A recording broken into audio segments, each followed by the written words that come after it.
Hey friends, it's Jules. Welcome or welcome back to my channel. Today is day one of the X's and O's readathon, and I pulled out my X's and O's earrings. Aren't they the cutest? Today's Friday, so I did have to work. It was a little bit slower today, so it was kind of nice. I was able to do some scrapbooking, which I did do a little flip through on my last pivot point, but I've even done more since then. So last night, Hannah had sprints, and I was gonna start my X's and O's readathon early because I wasn't reading anything. So I started the no show and I listened to 20% of it. I was confused, y'all. I was so confused. So I'm gonna restart this book. I decided to take a break from it. And then this morning I started This Spells Love. So I had every intention of coming in and telling you about this book and how I was liking it. And it just didn't happen. I just kept going. So let me tell you what it was about. When Gemma gets dumped by her long-term boyfriend, she reacts the way any reasonable 28-year-old would, by getting drunk with her sister, her kooky aunt, and her best friend Dax. After one too many margaritas, they decide to perform a love cleansing spell that promises to erase Gemma's ex from her memory. They follow all the instructions, including a platonic kiss from Dax to seal the deal. Waking up the next morning, Gemma realizes that the silly spell has worked far too well. Not only does it seem that she never dated her ex, but the rest of her life is completely unrecognizable. The worst part, Dax has no idea who she is. So y'all, this book, this was just so fun. I love Dax. I love their relationship in both realities, if you will. So this is giving kind of like 7-Year Slip vibes, or the Magic of Lemon Drop Pie vibes. So basically where you are able to get a glimpse of what your reality would look like if you chose something different, or if something different had happened. So she does this little spell. So her aunt is not a witch, but she's a kooky aunt, and they are just talking about this. She's having margaritas, like I said, with her sister and her aunt. She's like, I wish I could just forget, or I wish I'd never met him. And her aunt was like, well, I have this book, and it's just like a little like spell book. Not really, like, nobody really believes in it or whatever, and it has these like kooky things that they have to do. And so she's like, let's just do it. And so they do the spell. She wakes up. Obviously her life is completely different. She's not living in the same place. She doesn't have the same phone, doesn't have the same car, like everything's different.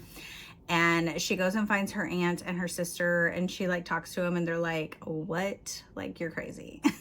Well, her sister's like, you're crazy. The aunt's like, let's just go with the flow, you know, whatever's happening. And so she's like, we need to undo the spell. She's like, I want my best friend back. And they can't undo the spell because they find the book. So the aunt doesn't have the book in this reality. So she has to find this book that happened. I guess her aunt had given it to her. So she had to go to her house and find this book. And then they look and it says, well, it only happens like a certain moon phase. And so she's like, well, you gotta live here for 30 days. So, because the next moon phase that they needed isn't for like another month. So she's like, are you serious? And so basically she lives this life for 30 days. And obviously Dax doesn't know her. So she has to try and find a way to like put herself into his life and, you know, hope that they have, you know, a connection, which they do. And obviously they start dating, and, you know, it's different for her because she already is like best friends with him. And she remembers all that, and he doesn't remember any of that. I won't tell you anything else, whether she stays or goes. You'll have to read the book. But it's just a good time. I love their relationship. It's funny. There's so many funny parts in here that made me chuckle. So it was just such a good time. So 5 stars, loved it. So this was her debut. It came out in 2023. And she has another book that came out in September 2024, and it's Primetime Romance. So I'm probably gonna pick that up, because if it's as good as this one, I'm probably gonna love it. Yeah, so 1 book down, and we haven't even completed day 1 yet. I only picked 3 books for this. So I picked this, Leslie Meyer's Wedding Day Murder, and then the buddy read. So I think I'm gonna have to start the buddy read over, though, like I said. So maybe I'll try and give it a go and start it. But if I finish this, I'm just gonna throw some other romance books on my list if I hit all these prompts. But I will come back when I have some thoughts on what I pick up and what I think about it. Hello, friends. I'm back with some updates on what is going on. Look at my shirt. I stole it from my daughter. It's actually my daughter's shirt, but strawberry shortcake. I love it. And I have little strawberry earrings on. I was in something else earlier. So I was supposed to go to my sister-in-law's shop and work with her today at the boutique, but my husband's not feeling the best. And he said last night in bed, he was like, I feel like this is COVID.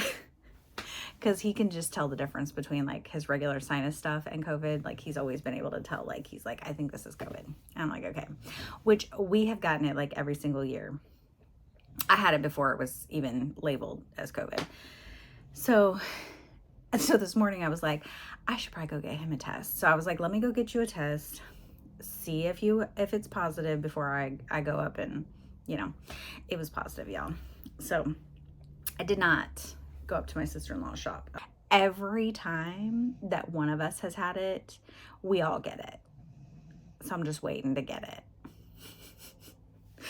Anyway, I've been working on my scrapbook. I've been brainstorming a page layout that I want to do for X's and O's. So I've been thinking about that and doing pictures and whatever. So I'm about to work in my scrapbook, but I have been listening to, this morning before I left, I was working in my office, kind of just organizing some of my scrapbook stuff, and I was listening to the No Show. Y'all, I'm 60% into this book and I still do not like it.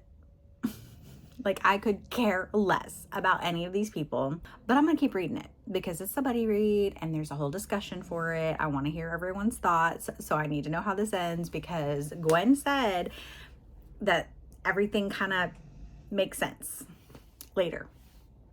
So I'm gonna keep going. But now that I'm home today, I have more time to listen. So I'm gonna finish this and then I'm gonna start my third book. And then I had only picked 3 books for this readathon and we're only on day 2. So I'm definitely gonna add another book. So I'm going to add My Phony Valentine as one of my prompts for the pink on the cover. So and I know Keisha will be very excited about that. So hopefully I love it. It was so funny. I had sprints on my channel a couple nights ago and everybody was giving Keisha a hard time about her determination that everybody loved Courtney Walsh. So it was just a fun time. We were laughing hysterically and it was just so funny. But anyway, so that's all the updates I have right now.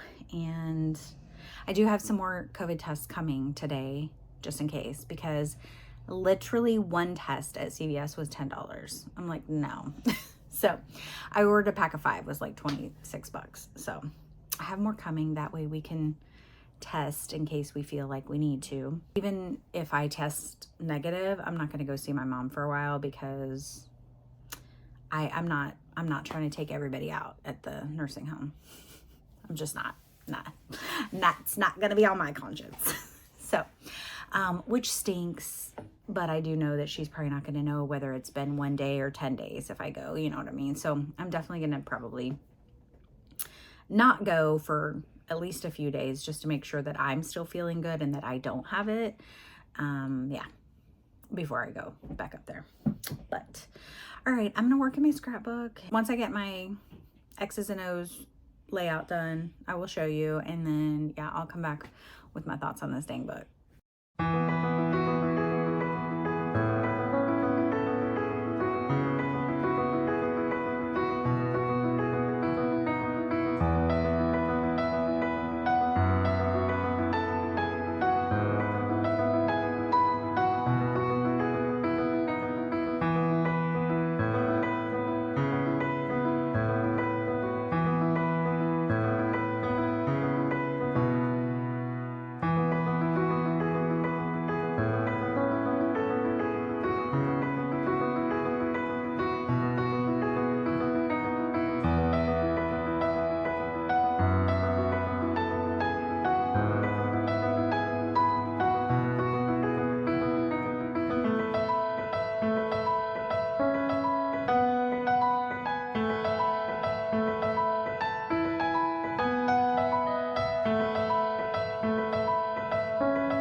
Hi friends. The X's and O's readathon is over, and I did not vlog for half of it because I was sick. Because the stuff that my husband had, I ended up getting that. Yeah, I did. And I just wasn't feeling like, I was looking like a hot mess. Not that I'm much better now, but I just was like, I just don't want to vlog. So basically Saturday, I didn't go to my sister-in-law's. My husband's test was positive. I took a test, mine was negative, but then by Saturday night, I started feeling not so great. I was like, I kind of feel like I'm getting something. And then by Sunday, it was not great. And I had a lot of head congestion and pressure and didn't really want to do anything. So you saw, I made cookies. They were delicious. Worked on my scrapbook, got my whole scrapbook layout for X's and O's done Saturday, and I love it. I hope you guys love it. It's so cute. I gave you a close-up view of it, but I love it. So I have it open because I had my star ratings on here of my books. So let me just talk about what I read, since I literally didn't tell you anything along the way. So I had picked up the No-Show. I was reading that Saturday, listening to that Saturday. I did finally finish it. And I was like, ooh, I think I'm going to give it like 2.5 stars. I just wasn't loving it. Like there was a twist in it, which I was not expecting because I've never read a romance book that had a twist in it. So I feel like I was just like super confused for like most of it, and nothing. My dog's like fluffing up his dog bed. Does anyone else's dog do that? They like fluff it up. He like fluffs it with his feet before he spins around and then lays down in it. Anyway, I was just confused for most of it. I couldn't really get into it. I guess I was just thinking he was just kind of a not great guy, and I honestly can't even tell you anything because it would like spoil the book. But I mean, it did have a pretty good ending. The twist was not expected, but it's still just kind of me for me. I have brain fog, y'all. Anyone who's had COVID knows the brain fog is real. It's so crazy. It is so crazy how much it messes with your head. Anyway, we had the discussion tonight. There was a lot of people that did not like it. There was a handful that did like it. There was several that DNF'd it. So it was a good discussion. So then for the prompt for spelling out sugar on the title, I read Wedding Day Murder by Leslie Meyer. And while I like this series a lot, and I do collect this series, I have not read all of this series. This was not one of my favorite ones. So I only ended up giving it a 3-star. Basically one of Lucy's friends' daughters getting married, and they're thinking about using Lucy's gazebo in her backyard. And she's marrying some like really rich guy, and the mother-in-law comes in, well, the soon-to-be mother-in-law comes in and like kind of like takes over and is, you know, being bossy and saying, oh, don't you know who he is? They're gonna have this big wedding. And of course the mother of the bride is like, no, it's just gonna be a small, small wedding or whatever. And so they just kind of have the clashing of the mother-in-laws, and then somebody dies. I can't tell you who dies, but somebody dies that kind of impacts this whole wedding shebang. And yeah, I mean, it was okay. I just kind of burned through that on Saturday after I finished the buddy read. I just read that really fast.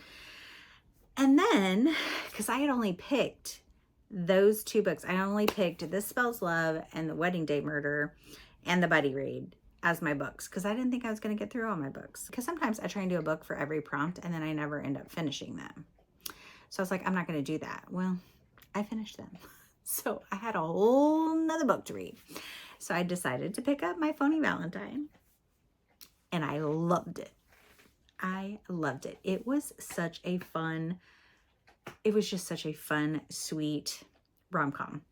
So, Keisha, you are correct that everybody should read My Phony Valentine and everybody is going to love it. So it starts off, we're following Poppy. She's in the grocery store and there's a mean girl behind her who's kind of just, you know, the mean girl in high school that's still a mean girl as an adult. Yeah, so it was that behind her. And they were talking about this big like Valentine festival and like who she's gonna bring, or she doesn't have a date or something. And she's like, oh, I'm taking my boyfriend. And she's like, my boyfriend, the guy that was in front of her in line. And he turns around and she's like, really? And it ends up being a famous hockey player. But he ends up going along with it, with this little skit. She kind of gives him the eyeballs like, please help me. So he helped her out of a jam so that she didn't look like, you know, the loser who doesn't have a boyfriend. They end up talking more. She asks him if she can like repay him by cooking dinner for him because she's a chef. She owns a restaurant that is not doing so well. And so he's like, yeah, but I have another guest. And so she's like, oh, okay.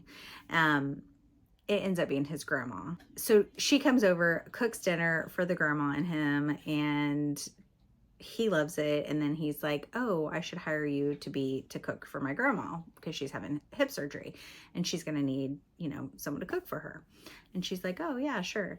Well, then the grandma and his, what is he, his, I don't even know what she's called. Manager, I guess, the person who's like his PR manager. I get this idea that they should fake date because it would help his reputation, because something happened in his past that he doesn't have a very good reputation right now. And then Poppy could benefit from him talking about her restaurant because he likes her food and her cooking, and then maybe she could get more business. They're both kind of like, we don't know if we want to use the other person like that, but they also want to spend time with each other because they're realizing that they enjoy each other's company. So they finally agreed to do this fake dating, and his business manager plots out all this whole like contract thing. Like they have to go on so many public dates. She has to go to so many games. He has to do this. She has to do that. And then by a certain time, they will break up. And it'll just be a nice breakup. And then they will have both benefited from the relationship. But obviously, they're going to fall in love with each other. So definitely recommend. And then I'm going to be reading the second book in this series in March, which is My Lucky Charm. So I finished all of my reads for the readathon by Sunday. So I was done. And we still had 2 days left of the readathon. So I did end up going ahead yesterday and starting A Victim's Valentines by Ellie Alexander. It's her new release. It is book 5 of her secret bookcase mystery series that she just put out. Literally 5 books have come out in 8 months and I'm loving it. But so I'm all caught up in the series and it is such a good series. Like all of the books kind of revolve around some type of event that her bookstore that she works at is hosting. So the first one was kind of like an Agatha Christie themed like scavenger hunt type book event. One was around like movies and movie theater. One was like a dinner theater murder mystery type thing. One was Christmas, and then this one, Valentine's. So yeah, they've all been excellent reads, and I've had a really good time with them. So anyway, yeah, y'all, that's it. Readathon is over. It's a bummer that I was sick, but I still did manage to get all my books read and I had a good time with it. So my apologies that I did not vlog as much as I wanted to, but I just felt like poop, you know? So that's it, friends. Let me know, did you participate in X's and O's readathon? If you did, what team were you on? Did you finish all your books? Tell me all the things in the comments below. And until my next video, be yourself, be awesome, be kind. Bye.